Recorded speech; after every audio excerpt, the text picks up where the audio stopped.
A lot of people just don't know how to do important work, as stupid as that sounds. If they didn't learn either from their parents or a really, really forward-thinking, education when they were younger, or they didn't work for a great company, or they weren't in the military or some such, people don't really learn how to get a lot of work done quite quickly. Hi and welcome to Future Skills, where we prepare you for a future of accelerating change, hosted by myself, Ludvig Sunstrom, and Syding. In this episode today, our guest is Sebastian Marshall, founder of Ultraworking. Sebastian is also an author, and you may recall that we talked about the Japanese concept of Ikigai in our last episode. Well, guess what? Sebastian's first book was called Ikigai. I've hung out with Sebastian in real life and he's a great guy. When he came to Stockholm, we went for a 3-hour walk and talked basically non-stop about our historic idols, ideas to marketing, books we read, and a bunch of influential articles that we recommended to each other. Sebastian actually gave me 2 really valuable recommendations, articles, very long ones but very good ones, and they were by George Orwell, an essay called Politics and the English Language, and the second one was Warning Signs in Experimental Design and Interpretation by Peter Norvig from Google. Now, this first essay by George Orwell, it's really good if you're writing, and the second essay by Peter Norvig, I recommend it if you're into science and accurate thinking. And you can find links to both of these essays in the description.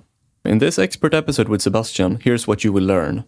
First of all, the different online tools and systems that Sebastian uses, and also what me and Mikael use, and perhaps most important, the thinking that each of us have put behind it. You'll also learn what a keystone is and how you can use it to stay on top of your work. And then Sebastian talks about 3 important metrics for improving your productivity and how you can get more important work done every day. And finally, we talk about why you don't want to have 2 different tools competing for the same purpose. And we also cover a lot more. But let's jump into the conversation now.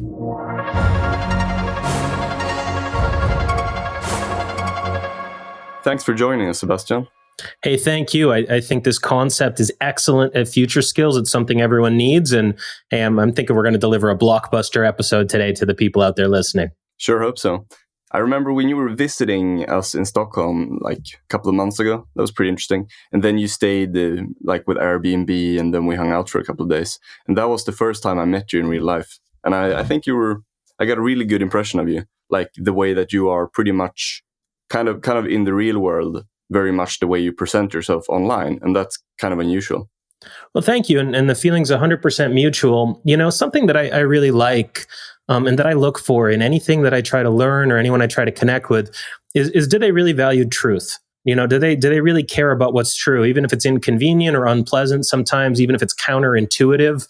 And when I listen to episode number 1 of you guys with the Agent Smith quote, I'm like, okay, they're giving the real stuff. This isn't a feel-good show. We're gonna give people the real stuff on if they want to make a difference. And some of it's hard, some of it's inconvenient, some of it's easy, and some of the gains are really easy, but a lot of them are hard. And, if we can give people the real deal, and then the people that want to make changes and improvements can make them, that's a marvelous thing. Let's go over to computer and online tools now, and we'll discuss some of the resources, tools, and programs, software and apps, everything like that we use for our lives. So should we start with Sebastian's? Sure thing. So I'll give 2 that we built in-house. So I'm biased, but a lot of people are using them and they're changing their lives. I think one of the things that people lack is a way to control and manage different time horizons in their life. And what I mean by that is whenever you're not getting what you want out of life, it's happening on some time scale. Either you're not having a good minute this minute, or you're not having a good morning this morning, or a good evening this evening, or you're not having a good week, or you're not having a good month, or a good year, or whatever. Right? So I think you need to build tools for yourself to stay on top of all your time horizons. 2 that I use every single day are I use a Lights spreadsheet. And that's like a spreadsheet that has all my habits on it. And I just check them green on the days I do them correctly and red on the days that I don't. So that'll have went to bed before this time, woke up before this time, meditated. I've been to the gym in the last X days, things of that nature. And you can cycle on and off the habits that you want. So that one's been very, very good for me. And we've got some templates. I can put these online if your listeners would be interested into them. The other thing I use work cycles, which is a way to plan out a work session of a few hours and then to cut it into 30-minute blocks and to really, really focus. And we've got a template for that we use. A lot of people just don't know how to do important work, as stupid as that sounds. if they didn't learn either from their parents or a really, really forward thinking, education when they were younger, or they didn't work for a great company, or they weren't in the military or some such, people don't really learn how to get a lot of work done quite quickly.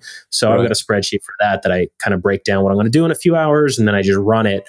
There's little boxes to fill out where you distract in the last 30 minutes, whatever. It takes 10, 20 seconds to fill it out at the end of every 30 minutes to make sure you're still on track. Then you take a little break, and then you get back into it for the next 30. And for some people, it's life-changing. We've had thousands of people use both lights and cycles, and people are like, wow, I'm way more productive. This is way better. People report getting a couple of days of work done in a few hours by being really hyper-focused and not distracted for a session. So those are two of the big ones that control the current work session of a few hours and control my habits over time. And I can visualize which ones are going well and which ones aren't. Right. I think that to give a brief backdrop on these two programs, Light Spreadsheet and Work Cycles, that you and Kai have developed, I think it's important to realize that you've been into what I would call self-experimentation for probably a good 10 years or something. And you really measured things in your life over a very long period of time, and been very consistent with measuring and very good at doing that. And this is kind of the culmination of doing that in a simpler way, right? Yeah, I've got some hardcore stuff that I do that I won't recommend to people. I measure everything. I can tell you what I did down to the 5 minutes every day for the last 18 months or something, right? I can tell you literally what I was doing at every hour of the day down to the 5-minute block. Most people aren't going to want to do that. And that's a little bit overkill for most people. It's both something I enjoy a lot, and it's my profession. So having 3% more insight's worth doing a ton of work. But lights and cycles, these are just dead simple. They really, really pay for themselves. Lights is actually an example of what I call a keystone. It's something you can look at once to know whether you're on top of everything in your life that can point at everything else. And it doesn't have to be lights. Some people schedule everything they're going to do into their calendar. Some people do some really marvelous things with OmniFocus. There's a lot of things you could do. I feel like lights is a really good one for people because I'll tell you one thing that I figured out that, as stupid as this sounds, it took me months of actually tracking to figure out, was if I had a bad night of sleep, I didn't take any damage the next day. I was fine. But if I had 3 bad nights of sleep in a row, then suddenly just everything in my life started breaking. And I only picked that up once I was literally marking down whether I slept well or not the night before on a light spreadsheet. And then I saw really cool self-discovery. Yeah, so I see 3 red lights on slept well, and then just everything goes to heck. It looks like Jaws. The rest of my habits stop happening. I don't do deep work. I don't meditate. I don't eat as well. Just all of my mental whatever, my mental powers, my self-control, my cognition, they go to hell if I sleep bad 3 nights in a row. But I can sleep bad one night. It's okay. I don't take a lot of damage. Even the second night is kind of okay. And then I have other things. You get to see what correlates. And some of it's really obvious. If you spend no time on distracting websites, you're going to get more important work done. That's not surprising, but some of the other ones are surprising. And then if your life's not going well, it'll be all reflected on there. You'll see 8 categories are all red recently. And then instead of just being overwhelmed, oh, my life sucks and I'm not firing on all cylinders, you could just say, okay, which one am I going to fix today? Which one am I going to fix tomorrow? And you could just fix it over a couple of weeks, just tune your life right back up. It's really a great self-calibration tool. And it can serve as a checklist throughout the day. Okay, I didn't do my meditation. Let me do that. Okay, I haven't been to the gym in the last 4 days. Let me go today. Things like that. So it's a very nice tool. It's very good. I can put these online for the listeners if you want. You want me to put them up on a site? Yeah, sure. Every now and then I find myself spending too much time planning and measuring rather than actually doing. How do you balance that to not get into a habit of spending more than half of your time just measuring things? Yeah, that's a great question. And to Ludvig, I'll put these all up on ultraworking.com/future. So if anybody wants, we'll send them all the templates, and they're all free, and you can use them and have a fun time with them. And people are using these at NASA and Google, and smart, hardworking people are using these to have to do a lot of stuff. Mikael, to your point, that's a great question. There's a lot of ways to look at it. The first one is one of the first things I recommend anyone put on their light spreadsheet is whether they're doing the most important thing in their life or not, whatever you define that to be, right? So I'll give you an example about time tracking. When I started tracking how much time I spent on my most important work, what I had defined as my most important, I was only actually averaging 30 minutes a day when I actually started measuring it. And I was like, whoa, that's pretty terrible. That's not good. But the more I did some research and read some books and looked into it, it's actually quite common. People spend way less time working on their most important work than they think they are. So one of the things I have on my light spreadsheet is did I get in a 2-hour session of most important work in the morning and another one in the afternoon? And if I just do those 4 hours of really deep, most important work, clear the calendar and do it, and I do 2 of those a day, I'll do more. But if I do those 2, then I'm good. That puts me ahead of 95% of people right there. Most people do not get 4 hours of deep, focused, well-planned work on whatever's expansive and important to them. And then, I agree with you. You need to constantly be kind of simplifying your tools. So it's like a process of you add something and then you see if it's worth it or not. Again, I use time tracking, so I can tell you exactly how much time I spend on my planning and tracking. What tool is that? Is the tool called time tracking, or do you use some other time tracking device? I do mine by hand in Evernote, and I know you guys are big into the commonplace. So I just write down for time tracking. I just write down my start time and my end time on activities, and I write when I change activities. And then I put the numbers, I add them up by hand and put them in a spreadsheet at the end of the day by category. That's a little bit of work. Most people aren't going to want to do that, and that's fine. I think it can be very valuable as a starting place. And I can also I'll throw on ultraworking.com/future. I'll throw in a guide on how I do time tracking for the rare hardcore people that want to try it. But I think a great starting place is just write down the start time and the end time of your sessions on important work. That's it. So like, okay, it's 10 a.m. I'm starting on my most important work. If you're done at 11:20, bam, you just write down that you're done. Don't worry about anything else. Don't worry about distractions. Don't worry about how much time you spend on email or admin or reading or anything. If you just start by writing down your start time and your end time, use a text file, use Evernote, whatever, just dump it in there. It's very insightful. I guarantee that almost anyone listening, if they haven't done a lot of like really studying and R&D on their schedule and tested a lot of things, I guarantee you're going to be shocked at how little time you spend on most important work and how much you can get done in focused sessions. Most people just don't do very much of it. If people do want more automated stuff. If you're a coder, EverHour is some of my friends like that a lot. EverHour is an automatic tool. It puts a browser extension on, so you just click it when you start, when you end, and it can integrate with GitHub, and you could show exactly how long every milestone you coded took. So that's neat. Some people like to use rescue time. I tried it. I didn't really like it, but that'll tell you how much time you spend on each website. So if you like it, that's great. There's another one called the Eternity Time Tracker for the iPhone. That's pretty good. I used that for a while. That's okay. But I like to do it by hand because it also makes me more conscious of what I'm doing, more deliberate on what I'm doing. And I think you probably don't need to spend as much time on this if you always know what you should be doing, right? So if you're the chief sales guy for your company and all you should be doing is making sales calls and following up on them pretty much, then you could just track how many sales calls you made and follow-ups and purchases, and you're good. But if you're an entrepreneur or doing something creative where you have to wear 5 or 6 or 7 different hats, it's very easy to neglect the important but not urgent stuff, the really deep work, the really intensely focused work. And that's where if you're a founder or CEO, if you're an artist or doing something creative, that's where I think you really benefit from tracking, because I would guarantee anybody that has a multi-hat role that has not tracked it works less on important stuff than they think they do.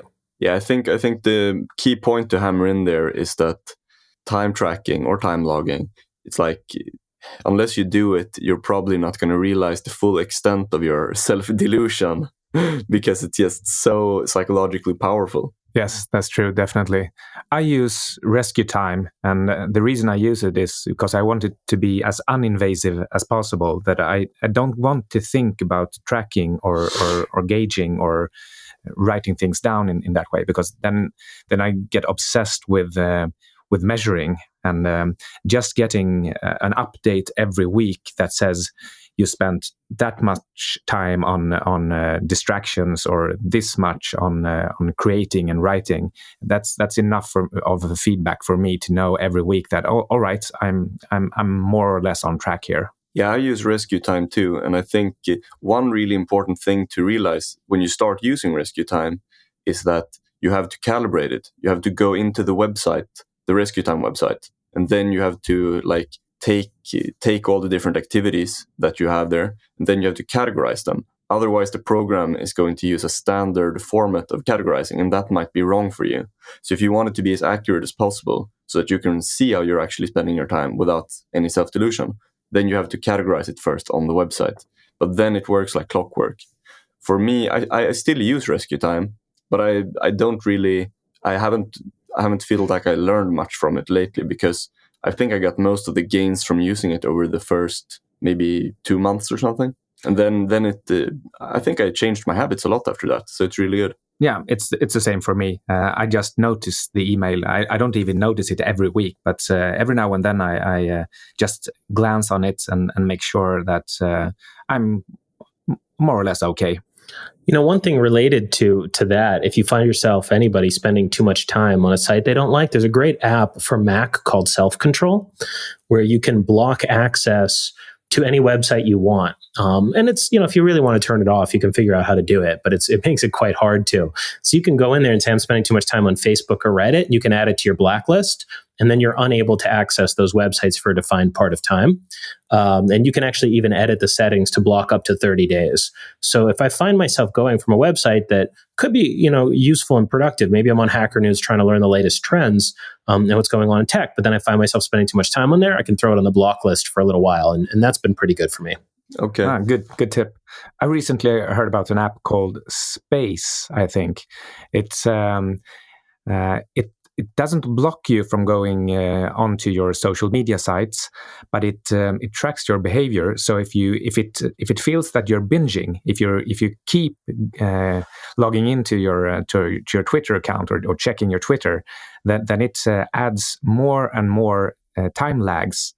And asks you to take a couple of deep breaths. So once is okay, but if you start checking your Twitter like 5, 6, 7 times, then you get more and more seconds of breathing before you can actually get access to Twitter or Facebook. Fascinating. Sounds neat.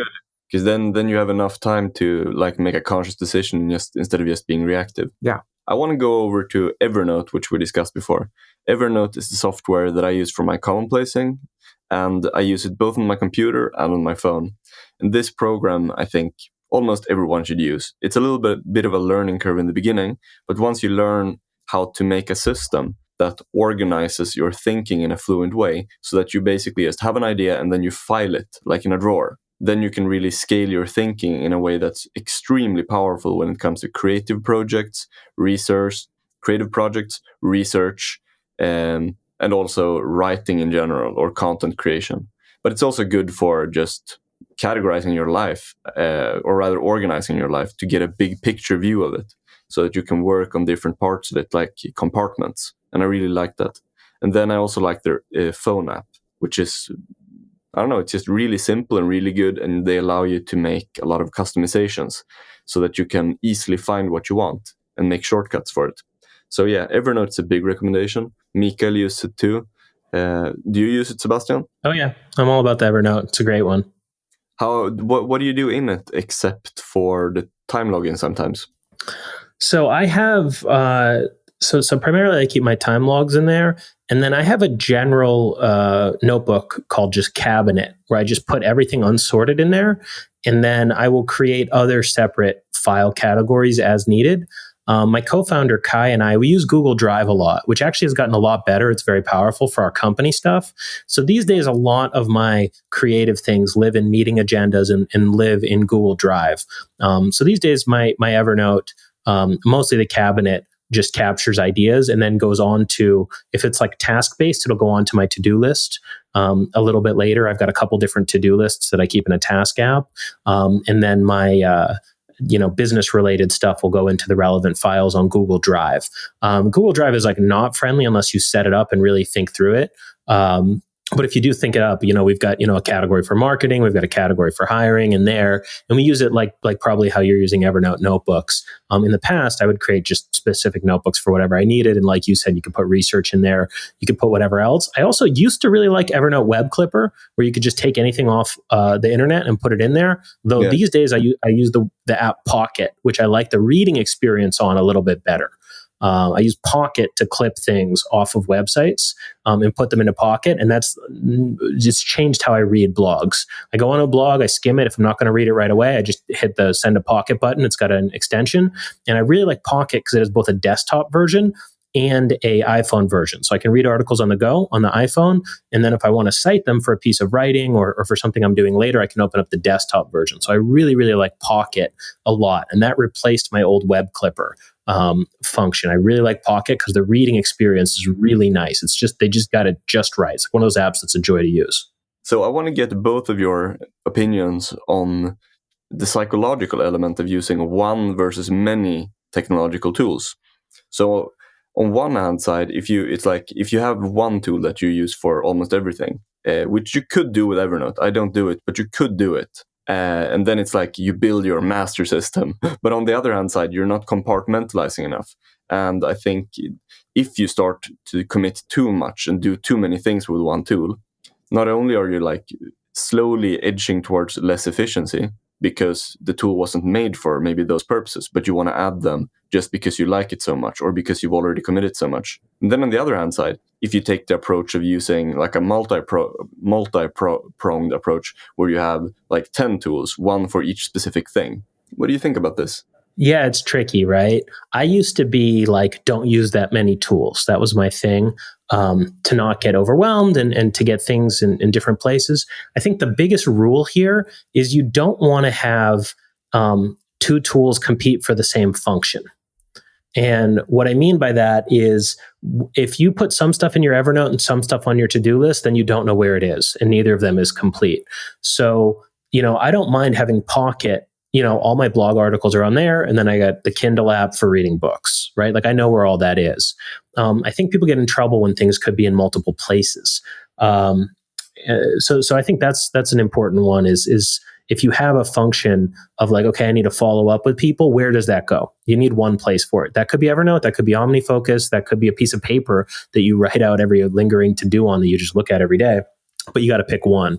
The other thing that I do that made it a little bit easier for me is now about quarterly, like roughly every 3 months, I'll do two things. The first one is I'll overview all of my tools and I'll see, have any of them gotten better so that I can eliminate one of them, right? Because tech companies are always adding new features. So sometimes you can say, okay, I'm going to use this now and I'm going to stop using that. And so I'll do that about quarterly. I'll delete old apps off my phone. I'll clean up, I'll move data around, whatever. The other thing is now when I'm thinking of getting on a new tool, I'll actually just download everything in that space that's highly reviewed. I'll download 5 or 6 and I'll play with all of them for a week or two before I commit to one of them. So I'm more likely to get the one that fits in, kind of nicely with my workflow. And that's something I didn't used to do. It takes a little bit longer up front. But a lot of times if there's 4 or 5 things that you could use credibly to do a certain function, if you find one that really just suits you better, I think given that a given tool might stay in your workflow and might stay in your life for months or years, I think spending a week or two testing the current state of the industry on whatever you're using for email on your desktop, email on your phone, whatever you're using for reading, whatever you're using for note taking, whatever you're using for to-do list. I think it's worth getting 5 or 6 of them, checking them all out, thinking about it for like a week before committing to one of them. Some people say you should avoid mixing, for example, your work projects, your hobbies, your creative projects, and maybe your to-do lists. Of course, then to-do lists are useful in all of these places, but that at least your more acute to-do lists shouldn't be mingled with your actual projects, ongoing projects, and important projects. I think the reason for that is psychological. That you might not really want to see your to-do list when you do anything creative or doing your important projects. I don't buy into this. I keep everything in Evernote, so I have one master document that then links out to projects and also keeps track of both my priority 1, priority 2, and more acute to-do lists. So I keep everything in Evernote. So but I think it's individual in terms of what kind of brain you have and what letter combination of cognitive disorder you have. And for me, it works very well to just keep everything in the same place, because I get a bit stressed and distracted if I know that there are other places where there might be something that I should be paying attention to. But if I know everything is in Evernote, I know that once I'm there, I'm safe. Okay, I wanna highlight something that Sebastian said. And you said you don't want to have two tools competing for the use of one function. And I think this is key, because what it's underlying is really psychological association. You want to build up that association by practicing it until it becomes natural. And if you're doing too many things, then you're probably not going to build that strong association. Well said. Yeah, 100% agree. Another app that I use personally is LastPass. I only started using it pretty late, like maybe 1.5 years ago. But I think it's really, really simple and useful. And it allows you to put all your passwords and just remember them. And then you have one master password that you remember to unlock the others. Yeah, I use LastPass as well. I think it's a good one. One good thing, if people don't know what LastPass is, it's that you can ask it to change your passwords into something extremely difficult and different for every single web page or whatever it is you keep your passwords for. I didn't know that. And it keeps prompting you for the password challenge as well. So if you actually have two passwords that are the same in two different websites, then it tells you about this and says, do the password challenge and make sure that all your passwords are different and extremely difficult. I'll have to do that. Yeah, that one's a nice one. That one just, you log into the tool and it'll autofill all your passwords, and you can have super secure ones like Q9, 7, capital H, lowercase h, 3 nines, so, they're all unique. So if one site gets hacked, you don't lose everything else, and you don't have to remember any of your passwords. So that's very nice. I think on that topic, I think most people don't customize their browser enough. I think there's a lot of browser extensions that are really good. Obviously, everyone should run an ad blocker. So Password Manager, LastPass is one of them. That's a must. I think everyone should run an ad blocker. I use uBlock Origin, which I think is quite good. The other thing is, and I think people don't know about this, for any website you use regularly that's a popular website, there are probably browser extensions to make it work a little differently and a little better. So 3 that I use Facebook Newsfeed Eradicator, I use Remove Twitter Cruft, and I use Distraction Free YouTube. So Newsfeed Eradicator means when I log into Facebook, there's a lot of valid reasons to log into Facebook, to check into groups, to message somebody. The newsfeed's gone. I mean, I can still find it. I can click over to it, but I don't get the newsfeed of so-and-so's having a party. So-and-so has these cool photos. So-and-so's getting married. You see that, and it's your friends. So you're interested. So you start clicking around, and then 90 minutes later, you're like, what I really get out of that? If I was about to catch up with this person, it'd be good to check them out and see what they're up to. I could have clicked over to their profile. So Newsfeed Eradicator made Facebook a lot less of a dangerous place. For me, I spend very little time on there, and I can safely log in. Remove Twitter Cruft gets rid of suggested follows and all this junk, so I just see my Twitter feed. Distraction Free YouTube's also great. I go to YouTube for a lot of valid reasons to learn things and to do research and whatever, but it gets rid of the suggested videos and the comments, and it gives you just a really nice clean interface. And so it just cleans all 3 of those websites up a lot. And there's ones for Trello, there's ones for Asana. Any website you do regularly, go into the Google Chrome store if you're using Chrome or whatever the equivalent is for your browser, and just search the name of it and see what you could do to customize it. Because I think for any website you spend a lot of time on, it's worth tricking it out. I've got a Doodle, remove Google Doodle installed. So I don't see that they celebrate all these holidays and whatever. I don't want to see that. It's it just burns 5 milliseconds of cognition when I go to Google. So I don't want to see the Google Doodle changes. Whatever, it's cute, it's fun. I don't care. I don't want to see it. So I have Remove Google Doodle is another browser extension. There's a bunch of browser extensions. So for any website you use regularly, search it and see what you could do with it. I see a pattern here. You use a lot of tools to make your life minimalistic. Interesting. I suppose so. Yeah. I want to remove I want to think only about the stuff that I want to think about, right? So we're doing this show right now. I want to be just 100% here, thinking about what we're doing, making sure it's great for the listener. When I write a piece of writing, I want to just think about the writing, the historical cases, the science. When I'm doing business, I want to be just thinking about that business function. Most people have their attention drawn into a million different places. So I want to know what I'm eating. I want to have a really clean routine in the morning. I want to have one place to look at all my habits. And then I want to just get rid of all these pulls on my attention. So I could just be all in on whatever I'm doing. That's the theory. I don't always hit that level of focus, but it adds up, right? It's it's like having a little bit of, it's just we have little nagging aggravations, right? They gradually add up, and then you wind up having less cognitive power to do what you really care about. I guess that in the beginning of humanity, we were always focused on the present. almost not at all thinking about the past or the future, but really present in whatever we were doing, hunting down a prey or whatever. And it seems as if you're really trying to get back to that evolutionary route. Yeah. So for me, it's more about the output than the input, which is like, hey, if being scattered and distracted resulted in better performance for me, I'd do it, even if it was less pleasant, right? Like I have certain things I want to accomplish and do in the world. But in my experience, hey, you go on a Facebook, you click your newsfeed, you start clicking around. For me, that's not life affirming. That's not meaningful. That's not productive. And I don't even really enjoy it. I'd rather go take a walk or hang out by the pool, So I get rid of it, right? And I think a lot of people just take a lot of the noise in the modern world for granted. I want to think as little as I need to about food, about finances, about habits, about technology. And, like kitting out your browser takes do it in the afternoon once or twice. It's like a fun little thing. Do it in the evening once or twice. This isn't like I'm constantly needing to go in there and check a bunch of settings. Like I did this once like a year ago and haven't thought about it since then. In this context, what does your house look like in terms of clutter? Yeah, there's like nothing in here. It's empty. I got my little dedicated. I'm in my little dedicated podcasting and video casting studio here. We got a 3-bedroom for my business partner and I. Oh, it's just like a desk in an empty room that's got a mic and a stand.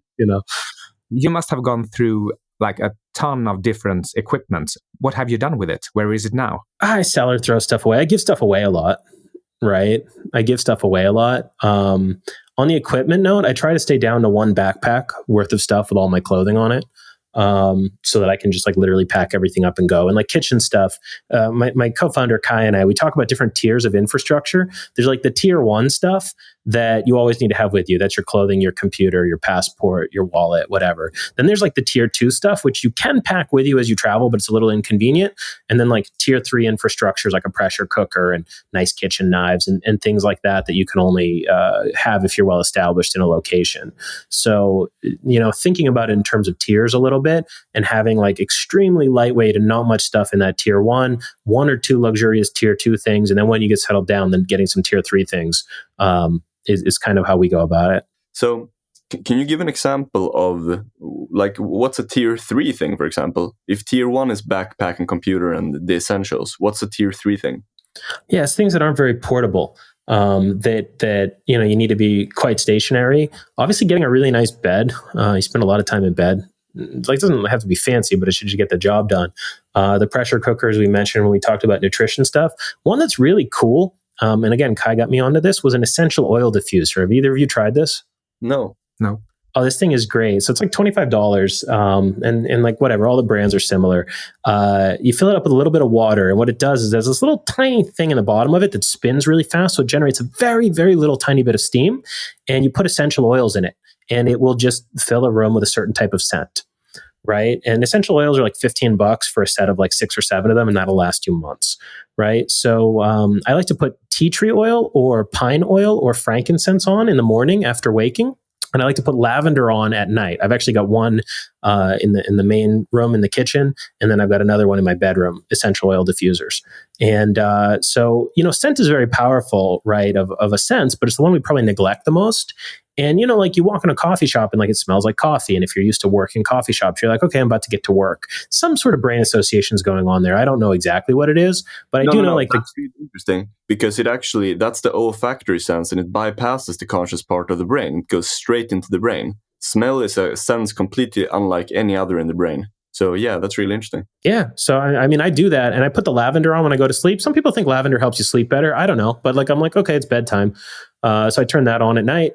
I turn on the frankincense, tea tree oil, or pine in the morning. I'm like, I feel like I wake up a little faster and go to bed a little faster, but I don't know. I like it either way. And we're talking $25 once for a diffuser. They're on Amazon.com, essential oil diffuser. To find it, again, a set of oils, $15. That'll last you months if you're not burning it all the time. And it's not burning. It's steam. It goes into the air in a very light amount. So yeah, I did a little research. Apparently it's quite healthy. Whether it's like really good for you or just pleasant, I don't know. But yeah, that's tier 3 infrastructure. I'm not going to pack an essential oil diffuser with me if I'm going to an Airbnb or a hotel, but it's nice when you're in one location, stable. On a side note, the olfactory cells, I mean, they are neurons that are much better at regenerating than ordinary neurons. So there are experiments being done now to cure quadriplegics from having their spine broken, and they're using olfactory cells to mend the spine. They give them smelling salts. Fascinating. That's really interesting. Huh. No, but it makes sense what you were saying, that you can build up an association by kind of brainwashing yourself with the smells. It's like, okay, now I'm going to get to work, and I'm going to have my work smell. Or now I want to relax, now I want to have the nice smell, you know? That makes sense. I want to experiment with this now. I definitely think that transitioning from being at home or sleeping or getting up in the morning to actually doing work, it's not just the caffeine. It has a lot to do with the smell of coffee. I think what I will do when I experiment with the smelling thing is the essential oil diffuser.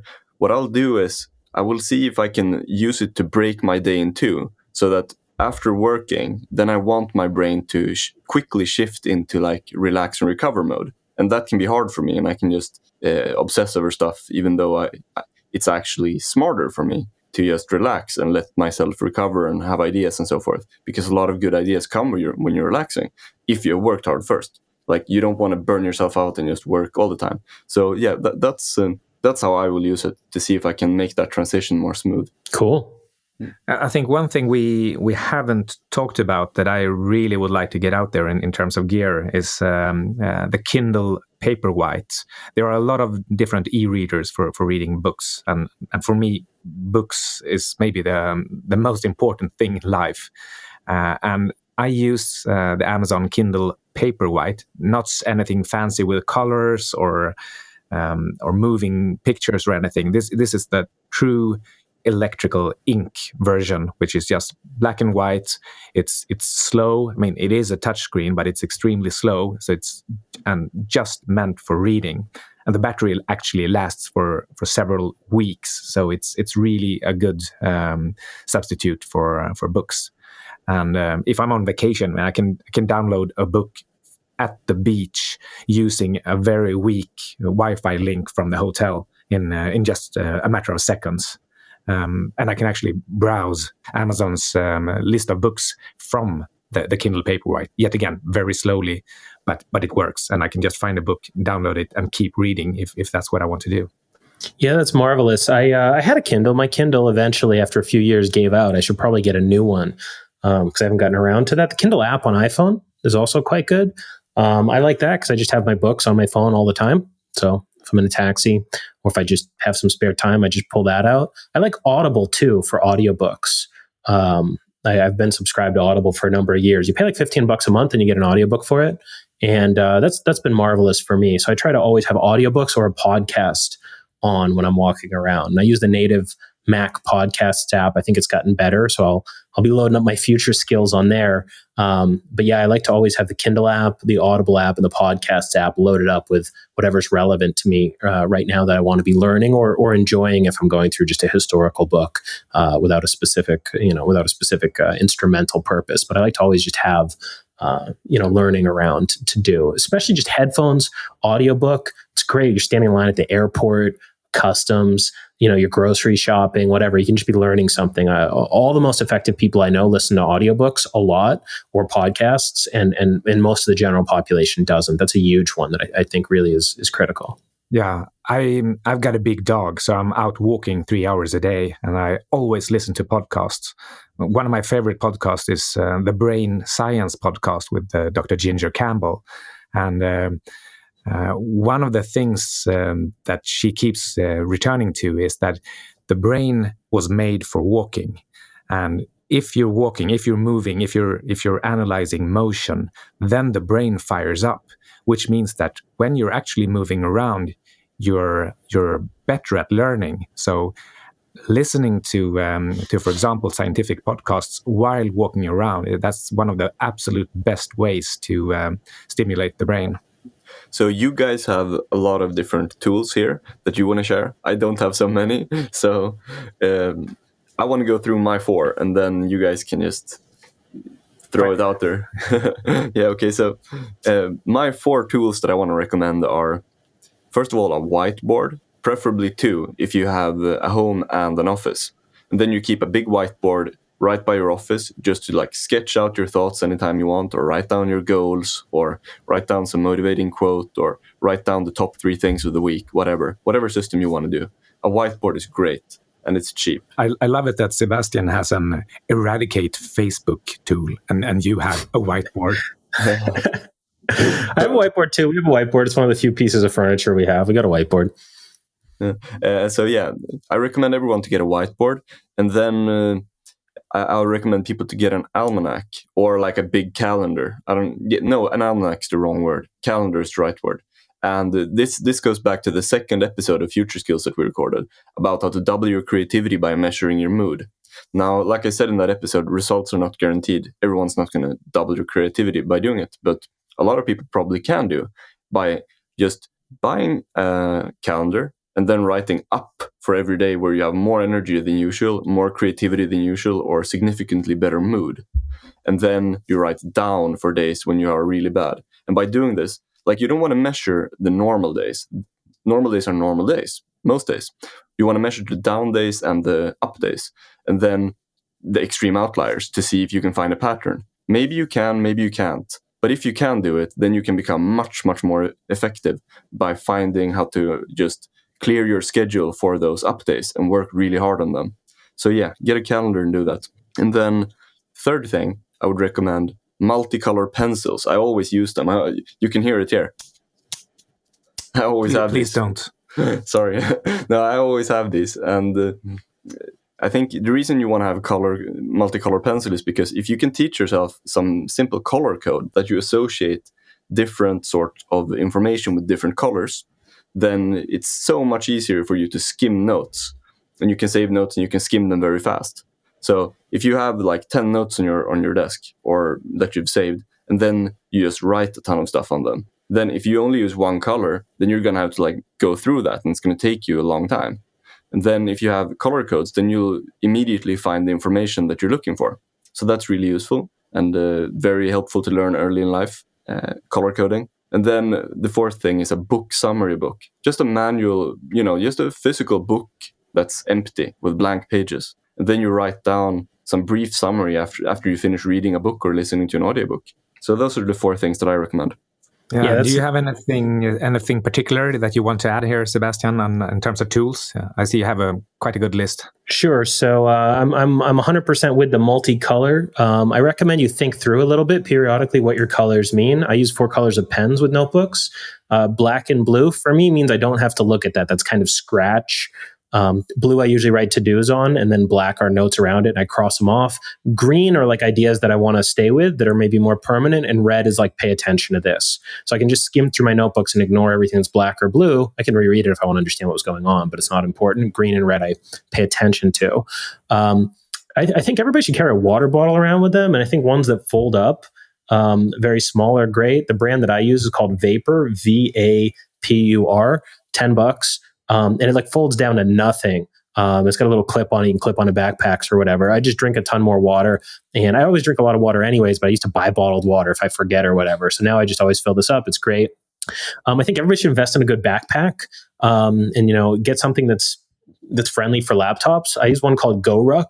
It's made by former special forces guys. And like they say that it's bomb proof, that your laptop will survive if a bomb goes off. I've never tested that. I'm not interested in knowing whether that's true or not, but I have dropped the backpack a couple of times and my laptop kept working. So it's at least drop proof from a few feet.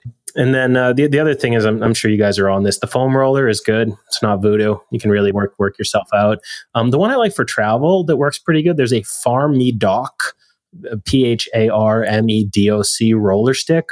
It's like barely small enough to put in a backpack. It's kind of inconvenient, but I still pack it around, especially if you're doing any like running or lifting. It's pretty hard. And like it's not really an unpleasant thing to work with, but you can really kind of bust out the lactic acid out of your muscles and any kind of knots in there or whatever. So those have been all good tools for me. Yeah, cool. In terms of perhaps a little more esoteric tools, I've actually got aluminum foil over my windows. and that's to make it completely dark during night, because I think sleep is the most important thing there is. And just to hammer that point in, for millions or maybe billions, but let's stick with millions of years of evolution, if there was a way to evolve a need for less sleep than 8 hours, it would have been done, because it would be an immense advantage for a human to be up for an extra hour or two chasing down food or women or evading predators. And it hasn't been done. It's impossible for the human to evolve a need for less sleep than around 8 hours. Of course, it's individual. It's between 7 to 9, and there is maybe 0.1% of people who can get by on 5 hours. But trying to sleep less than your actual evolutionary need, that's just a fool's errand. And therefore, I'm just making sure that I'm getting all the sleep I'm supposed to get, and therefore I have aluminum foil over my bedroom windows. I think that's a good point. And I also think that what you were saying, like 0.1% of the people who can get by on like 4 or 5 hours, like the problem is that it's so easy to delude yourself into thinking you're one of them. Like it's kind of like the over-optimism bias, where everyone wants to think they're better than they are. And if it's, you say it's 0.1%, and that's probably true, but probably most people would think that it's like 10%. Yeah, because they get a lot of press. Everybody wants to tell you how little they sleep, and also that they read 5 books a week year round. Yeah, I sleep 9.5. I did a lot of studies, and when I go below 9.5 hours, I find my output of most important work, self-defined, goes down. Right. So for me, there's actually 2 sweet spots. It's 7 hours. It's 7 hours if I'm not needing to be creative. Like if I'm taking a ton of meetings and it's kind of social and I don't need to invent anything, 7 hours is fine. 7's actually, I never really will do 8, because 7 and 8 are about the same for me. I lose a little bit of high creativity, but at 7 and 8, it's about the same. But I actually go for about 9.5. It's closer to like 9 and 10 minutes, 9 hours and 10 minutes. And yeah, I think people should consider sleeping more, because I actually get more done when I sleep more. And some professional athletes now are sleeping 10 to 12 hours a day because they found it's worthwhile to them. So that's worthwhile. And I've never tried aluminum foil. I've bought, when I was in Tallinn, where it was bright till quite late at night in the summer in Estonia. It's pretty far north. Maybe similar to Sweden, actually, and how far north it is. I got black poster board, and I just blacked out all my windows with it. And I'll try the aluminum foil, though. That seems like it's probably cheaper and a little bit easier to take up and down. I did worry that my windows looked like it was like a drug house from the outside, with like my windows are all blacked out, but I slept great, so I took it. So it was black poster board and dark curtains. Well, in terms of how far north Sweden is, where I'm from, it's called Kiruna in the north part of Sweden. It's actually above the polar circle, so it's bright 24 hours a day for 6 months. Another thing, there is some interesting research on sleep that shows that if you sleep 1 hour less per night than you actually need, your cognitive abilities, they keep deteriorating. But after about 4 nights of too little sleep, your own assessment of your cognitive abilities plateaus, or it levels out. So you think you're not getting any worse after that. You just think, well, I'm tired, and this is my new level of capacity. But actually, research shows that you keep deteriorating day after day after day if you sleep 1 hour too little every night.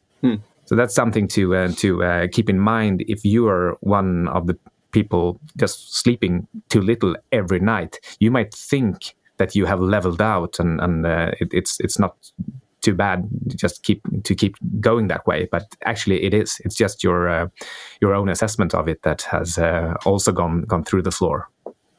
I want to make a little commentary on something Sebastian said. First of all, my color coding method is pretty similar to yours, with the blue and black being just scratch, and then green and red being more important colors. And then some other recommended items that I came to think about now is You mentioned the foam roller. That's really good, because if you work either from like a home office or if you work on the computer, like virtually, what you can do is, just in the same way that you want to do mobility stretching or go for short walks, really healthy habits, you also want to do a foam roller stretch to make sure that your back is stretched out if you have a poor posture. Most people don't have a really good posture. I don't have a really good posture. Mikael has a pretty good posture. But I do the foam roller and I stretch out my back like 3-4 times a day maybe. And I feel like ever since I started doing that some time ago, I feel like my back is, I don't know, it's hard to explain put in words, but I feel like I have more energy and I feel like I'm more relaxed. Sebastian? Yo. We exchanged some notes before this recording, and there is one thing you don't have that I think is really surprising and something to maybe pay attention to. You don't have Wi-Fi at home. That's right. No Wi-Fi at home. Or there's Wi-Fi, I'm just never connected to it. Yeah, could you explain? Sure. So, how do I put this? Well, in the evening, you're okay. Some people are creative at night or whatever. For me, I get my work done in the morning primarily. I want to start the day off Wi-Fi, and I want to be deliberate when I go get online. So I plan out my whole day and I do whatever work I can do offline first. So instead of diving in, it forces me to kind of think about it, outline, prototype, whatever I'm going to do. So then actually being online becomes like a production activity. And so that's very helpful. And very good. And then I don't stay up too late on the internet. I mean, it's very rare that you'll have an idea and that you can't write it down. It's not good tomorrow. So, I take going to bed early pretty seriously, and I take waking up early pretty seriously. And the internet, like a lot of times you just get into something, it'll be really interesting, and then it'll be late at night. So I go no Wi-Fi at home. The other thing is I turn off the browser on my phone. I don't have Safari on my iPhone. So you can't delete it just by pressing the button and having it kind of bounce around and delete it like normal, but you can turn it off in restrictions. So you go to your iPhone, your general settings, you choose restrictions, and then just email yourself the password with no subject line, right? So you can turn it on if you want later, or you could download Google Chrome if you need a browser for the day, right? So I just have to get on Wi-Fi. Now, for me, if I go to download the Google Chrome on my 3G on my phone, it'll take like half an hour. So I just won't ever do it. Whilst on that topic about making the phone less addictive and less interesting and less stimulating, I really, really recommend everyone turn grayscale on in their iPhone. It turns it into black and white. And you do that through settings, general, accessibility, display accommodations, on, color filters, grayscale. And I know, like, what a nightmare, right? And that'll turn your phone into black and white and all the color will go away. But then the really cool thing is also, whilst you're in the accessibility, click accessibility shortcut color filters. And turn that on. And then with 3 taps on the home button, your phone will go black and white or back to full color. So I can turn it on and off. And I want to, like, sometimes it's like, if you're looking at, like, if we're putting out we put out art, I put out a little art thing with each essay I put out. And if I want to look at it in color, I can click the button 3 times. Once I turn that on, turning color back on the phone, it's like, it's an assault on the eyes. So having a black and white phone is just way better. There's been, this has been kind of a trend over the last few months. A number of people have gotten on a grayscale, and it just makes the phone way less stimulating. And again, it means it's less likely to be something that draws in a lot of your attention and becomes more of just a very functional tool. So again, settings, general, accessibility, display accommodations, on, color filters, grayscale, or just Google turn on grayscale on the iPhone, you'll find it. That's been a game changer for me. So yeah, no internet when I wake up, no browser on my phone. I can download one if I need one, like, because if I'm going to be traveling and I know I need some browser or something.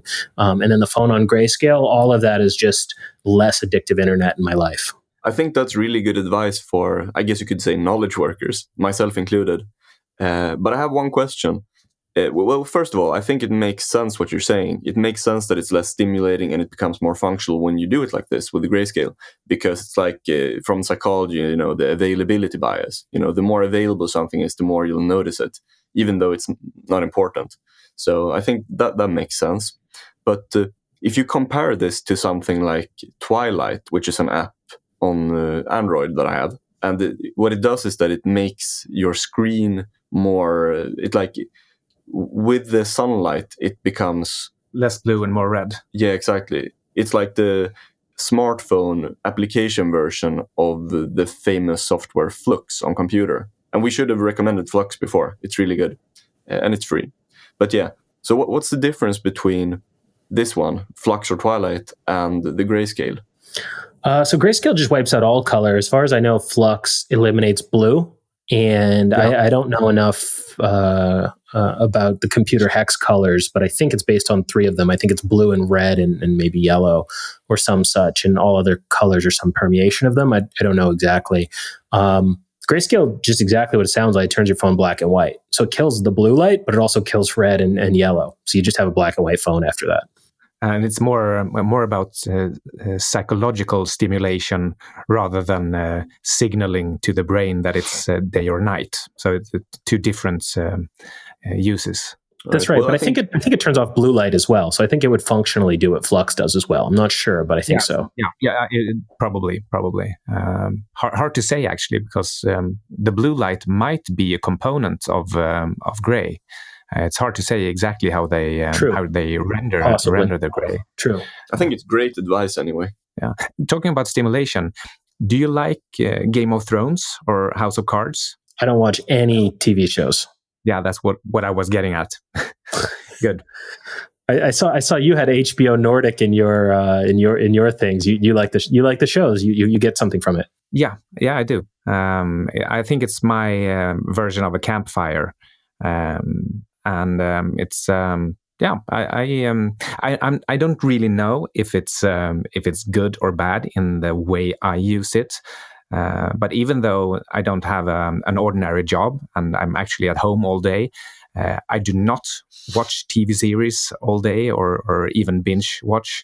But what I do is that I and my girlfriend we schedule maybe one maybe 2 nights a week where we spend an hour, for example, watching a TV series, a well curated one that we really want to watch. And I think for me that's one of many high points during a week. And you've also plugged out your TV. Yeah, so I don't have what I would call like I don't. There's a Swedish name for it, but I don't know the English name. I don't have a TV schedule. I can't access normal TV, so I have to bring my computer to the TV, plug it in, decide what to watch, and then watch it.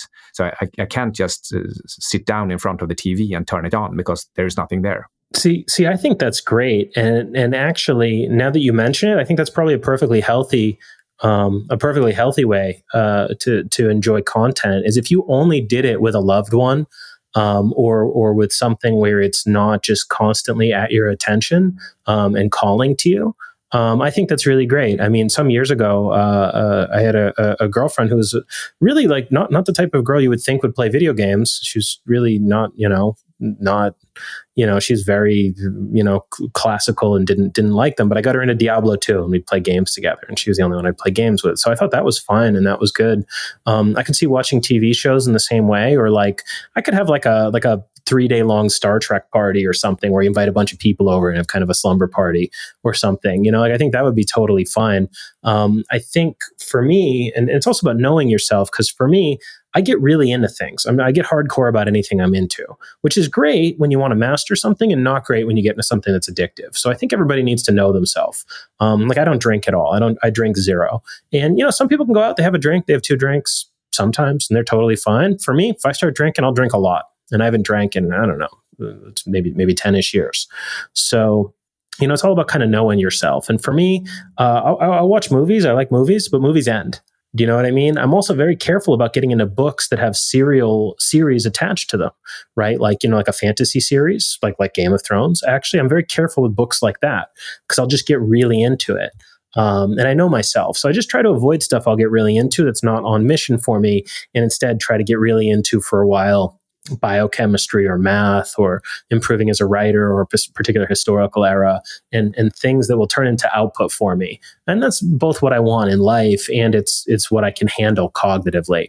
I don't not watch Game of Thrones or The Sopranos because I think I wouldn't like it. I'm sure I'd like it. That's what I don't watch it because I'm sure I'd like it, and I'd get way too into it. But it sounds like you have a very healthy pattern for doing it. That's pretty life affirming, and I could even probably do that. I'm going to think about that a little more, albeit I'm going to be very careful about it. Yeah, I agree 100% with what you're saying about sort of the knowing yourself and avoiding the wrong addictions. That's been huge for me in terms of when I quit playing video games when I was like 20, 21 something, probably late 20s. And then that really changed my life. That was the biggest thing that changed my life, I think.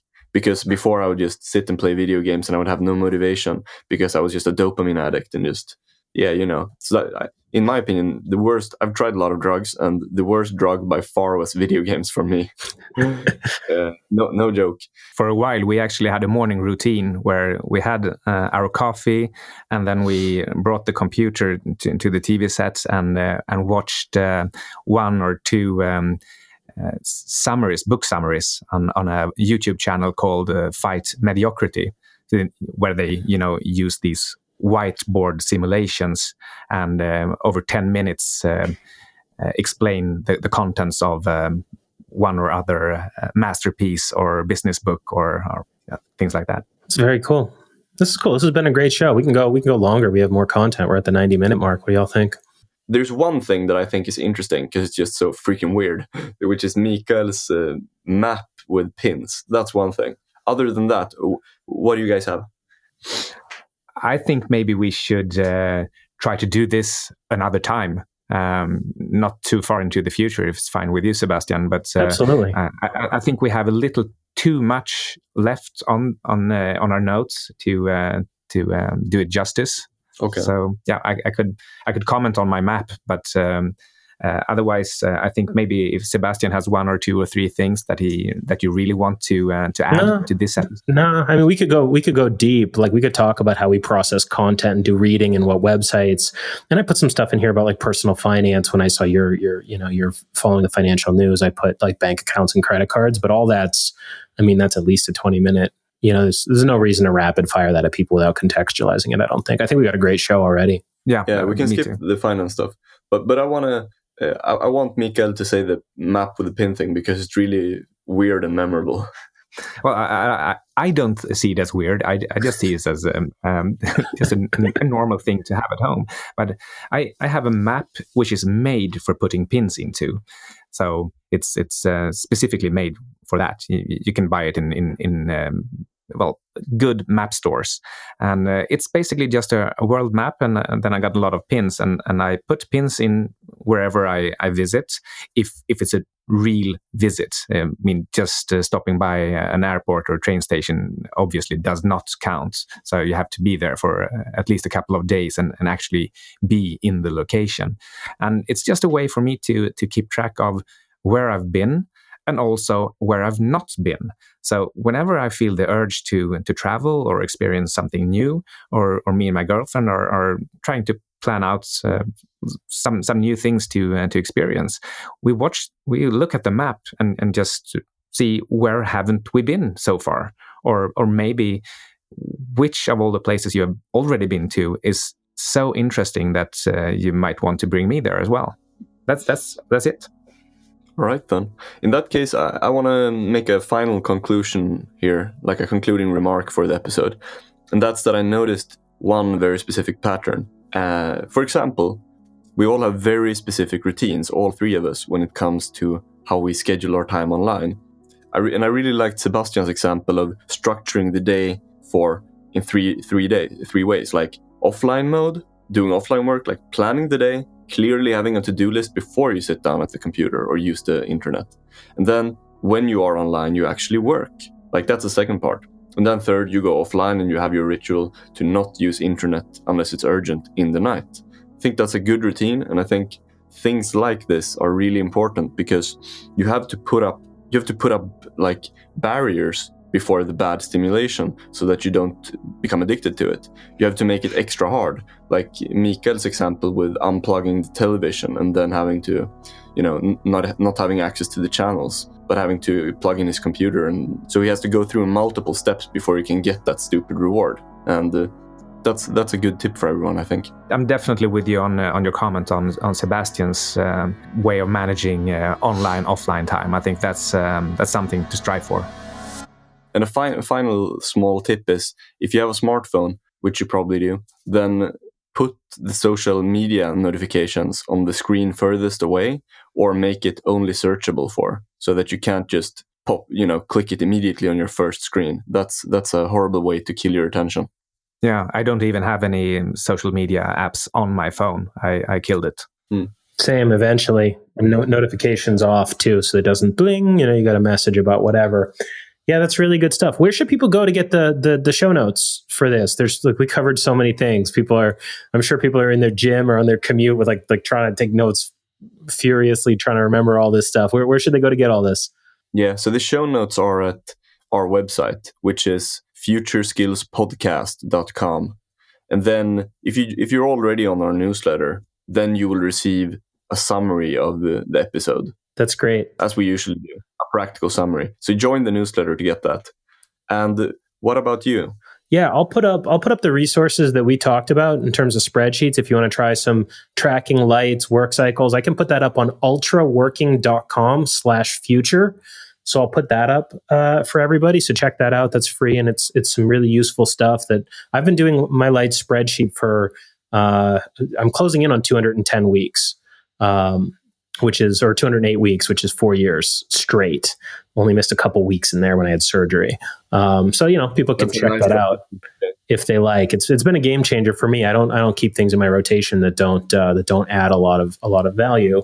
And the other thing that I'll say to the audience here, so you guys don't got to say it. Hey, if you guys like Future Skills, if you're listening, I think what Ludvig and Mikael are doing is really important. Make sure you go rate it. Go into iTunes or whatever app you're using to listen and give them a rating so that this show gets popular, because I think what they're doing is really important and really cool. And I already gave it 5 stars and wrote up my little review of it. So if you like this show or if you're implementing any of this, go ahead and put it in there. And also feel free to shoot me an email if you wind up implementing this stuff, Sebastian@ultraworking.com. I get a lot of email, but I love hearing from people. If you got any questions, whatever, feel free to follow up with me. So rate the show for sure. Give these guys some love. They're doing a great thing here. And shoot me an email if you implement or have any questions about this. Because I'd love to hear from you on how it goes. Rating the show, it isn't really about our egos. It's actually about making the show easier to find in iTunes. So it's about getting it out there to more people rather than stroking our egos. So thank you for that, Sebastian. Well, yeah, we want it discoverable, but stroke their egos too. These guys are doing a great thing. Give them some love. Yeah. So we'll put all of this in the show notes. I'm not going to put your email because then you'll receive... Yeah, thanks. I don't need any advertisements for... sure. But everything else we'll put in the show notes. All right. Thanks for listening, and thanks for talking to us, Sebastian. Hey, it's been a pleasure, guys. Great times. Thank you so much. All right. Godspeed. Okay, that's it for this episode. I think that if there's just one takeaway that you get from this, it is that you can gain a lot from tweaking your daily routine and paying more attention to where you spend your time. If you want to get free templates of Sebastian's 2 tools, light spreadsheets and work cycles, then you can head over to www.ultraworking.com/future. And if you want to get a summary of this episode, you can join our newsletter at www.futureskillspodcast.com. As always, you can find these as links in the episode description. And this also goes for the 2 essays that Sebastian recommended to me. The one about writing from George Orwell and the one about experimental design from Peter Norwig of Google. So remember to check the episode description for that as well. Thanks for listening and see you next time.